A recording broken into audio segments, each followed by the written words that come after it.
ধরু আরে এত তাড়া কোথায় যাবি কোথায়? আরে কাকু নবান্ন যাচ্ছি, বাস ছেড়ে দিবেন। নবান্ন? নবান্ন কি জন্য যাচ্ছ? উফ কাকু তোমাকে আর বুঝাতে পারবো, নবান্ন কি মাসির সাথে দেখা করতে যাবো? ওখানে তো দিদি আছে, দিদির সাথে দেখা করতে যাচ্ছি। তোর কি এমন কাজ পড়েছে যে তুই দিদির সঙ্গে দেখা করতে যাবি?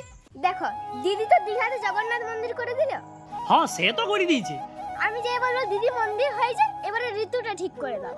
যে এখন কোন ঋতু চলছে কিছুই তো বুঝতে লাগছি।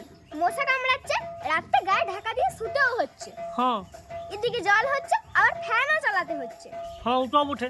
আবার চান করতে গেলে মনে হচ্ছে একটু গরম জল হলে ভালো হয়। হ্যাঁ ওটাও বটে। আবার আইসক্রিম বিকতে এলেও মনে হচ্ছে দুই চারটা খেয়ে নি। হ্যাঁ কি তো আজব ঋতু চলছে মাইরি। সেই বটে।